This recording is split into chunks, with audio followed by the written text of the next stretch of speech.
Olá pessoal, meu nome é Santiago, eu faço parte do EdQueer, sou doutorando em Estudos Linguísticos pela Universidade Federal de Uberlândia e hoje eu estou aqui para apresentar para vocês a última parte da minha dissertação de mestrado, que se chama A Comunidade de Dissidentes. Essa é a última parte da pesquisa e ela é dedicada para explorar os saberes discursivizados entre indivíduos que se autodenominam LGBT+. Para isso, então, num primeiro capítulo dessa parte, eu faço uma retomada histórica daquilo que se considera a constituição do movimento LGBT+ brasileiro.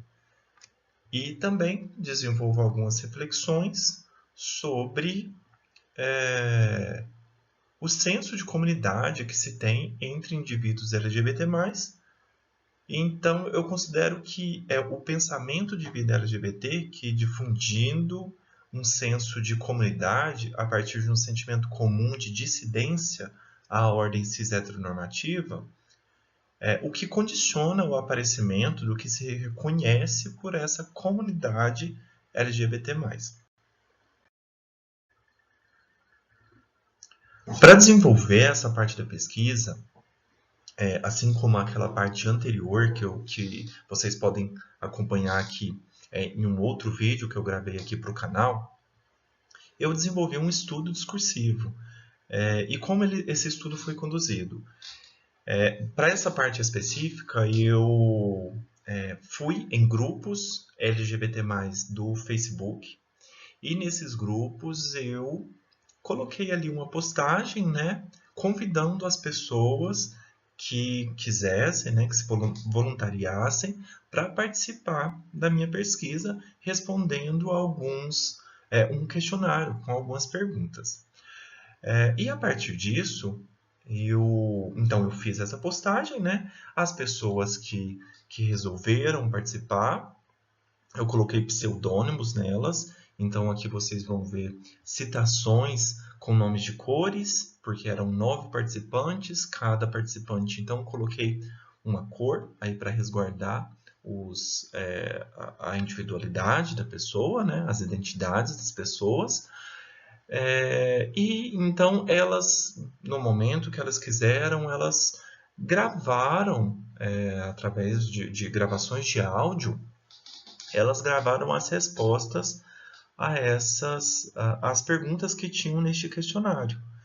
E para esse tipo de estudo, as perguntas são o que menos interessam.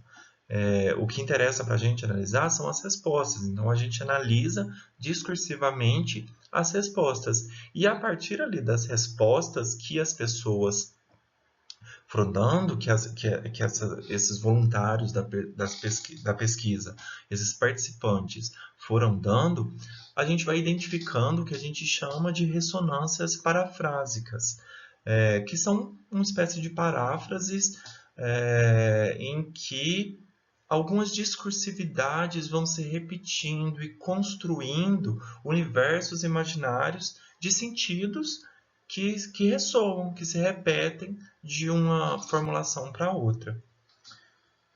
Então, só para relembrar, no vídeo anterior que eu gravei aqui no canal também, que vocês podem acompanhar aqui pelo canal, na parte anterior da pesquisa, eu fiz também um estudo discursivo, mas dos slogans de uma parada, das edições da Parada do Orgulho de Uberlândia. Então, qual que era o objetivo disso? A gente tem uma voz mais institucional, né? Que seria aí das paradas, então do movimento em si, e a gente também consegue as vozes dos integrantes, então são vozes mais individualizadas, que são aí dos sujeitos LGBT+, que são essas vozes, então, que são objeto dessa apresentação, dessa última parte da minha pesquisa.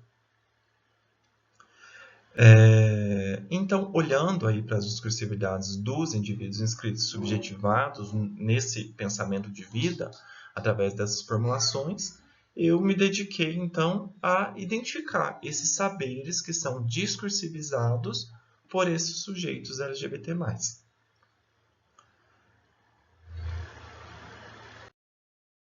Tendo feito isso, eu parti à etapa de reflexão junto das participantes da pesquisa, para compreender como são as discursividades que circulam entre sujeitos LGBT+, sobre dois referenciais enunciativos. O primeiro, sobre a comunidade e movimento LGBT+, e o segundo, sobre as identidades LGBT+. Então, sobre a comunidade e o movimento LGBT+, as principais regularidades de sentidos que puderam ser observadas dizem respeito a constantes negativas de que as participantes da pesquisa fazem parte do movimento LGBT+. E diante dessa negativa quase geral de participação no movimento, torna-se possível perceber uma distinção e a necessidade de distinguir, né, entre o que seja o pensamento de vida LGBT+, e o movimento LGBT+. Também se questiona a existência de um movimento que se possa chamar de LGBT+, como um movimento uno e amplo.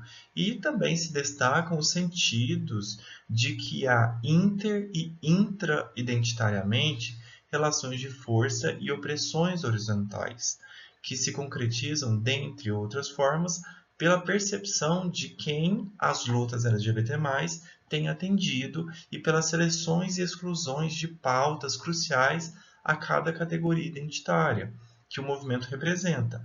Fatos esses que levam a uma discursivização quase geral entre as participantes de sentidos de insatisfação pela representatividade e visibilidade que o movimento proporciona a cada identidade. Disso, se questiona também quem fala pelo movimento, quem é o seu sujeito, quem pode ou não se inserir nesse movimento.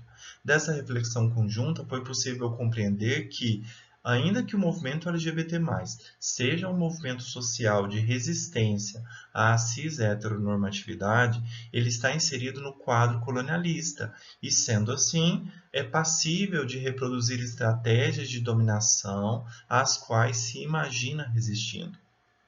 Mas, a partir do momento que se diferencia o que é um movimento social do que é um pensamento de vida LGBT+, fica mais claro que muitas das críticas que se tecem ao que se acredita ser o movimento não se direcionam realmente a ele, mas sim a modos de relacionar-se LGBT+, o que nesse sentido elevaria as críticas ao próprio pensamento de vida, em que circulam suas discursividades. Torna-se perceptível que o que por vezes se caracteriza não é um movimento LGBT+, em si, mas uma espécie de falta de consciência de classe entre sujeitos LGBT+. Já nas enunciações que têm as identidades LGBT+, como objeto de discurso, foi possível refletir sobre a insuficiência das identidades para as representações de si das participantes. Os saberes emergidos de suas enunciações constroem sentidos de que as estratégias identitárias assumidas pelo movimento fazem com que, para se autodiscursivizar e autocompreender como inclusivo, o movimento ele não se limite a absorver nomes possíveis para existências dissidentes, mas, paradoxalmente, ao dar foco em representação dentro de um sistema colonialista, o movimento LGBT+, além de estar alimentando entre as categorias que engloba a sensação de desigualdade, tem reiterado os limites normativos da ordem cis-heterossexista, em direção à fixidez das formas de desejar e de existir. As identidades, nesse sentido, são fixadas de forma rígida, o que acaba por não contemplar os indivíduos que se compreendem dissidentes à norma cis-heterossexual, mas que também não se enquadram nas normativas LGBT+. Além disso, é possível perceber também a necessidade de autoafirmação identitária dos sujeitos para que integrem o que se chama de movimento LGBT+.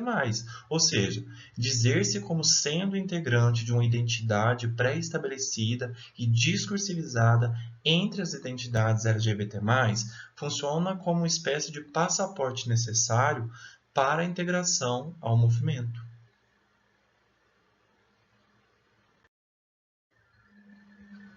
A partir das reflexões tecidas durante essa pesquisa, parece ser plausível sugerir que o movimento se proponha a uma autocrítica das estratégias que tem assumido. Algumas possíveis reflexões que se pode propor aos grupos e organizações que constituem o movimento LGBT+, constituem analisar se o investimento que tem dado às políticas identitárias e ao forjamento de sujeitos representáveis tem de fato desconstruído a matriz social de leituras possíveis do corpo. Se tem de fato conduzido às lutas para a liberdade do corpo e a possibilidade do corpo dizer-se e inscrever-se em gestos e práticas ilimitadas, tornando-o livre do encarceramento produzido pelos nomes possíveis e disponíveis de serem vestidos. A pesquisa também possibilita ponderações acerca de os pensamentos de vida de movimentos resistivos serem cooptados pelas próprias ordens sociais que os oprimem e às quais visam a resistir. E é nesse sentido que se pode pensar sobre as práticas identitárias no movimento LGBT+, serem reafirmativas do quadro colonialista cis-heteronormativo. E com isso, sobre o que se pode refletir após essa pesquisa é a respeito de formas de construir um movimento descolonialista e queerizante que não esteja estagnado em situações limite, mas que esteja em ampla e permanente autocrítica de si, para reinventar o mundo através do questionamento dos valores hegemônicos que amarram certos corpos a práticas específicas. Então, um movimento que, sendo queerizante e descolonialista, esteja mais focado na desestruturação dessa ordem social do que no deslocamento das possibilidades de inscrição às práticas por outros corpos, ou seja, um movimento cujas lutas se concentrem na desnaturalização das práticas, não na reivindicação para que seus sujeitos também tenham acesso a elas, dentro das concessões da ordem opressora. Um movimento que esteja, portanto, em constante questionamento sobre a que e a quem atendem as políticas e estratégias que assumem, dentre elas, as categorizações identitárias. Pessoal, é isso. Eu espero que vocês tenham gostado da pesquisa de modo geral. Mais uma vez, a gente vai deixar o link aqui da pesquisa para vocês fazerem a leitura na íntegra. E assistam aos outros vídeos também, tanto da minha pesquisa quanto os outros vídeos que a gente posta aqui no canal do EdQueer. Até mais, foi muito bom gravar esse vídeo e ter essa interlocução com vocês.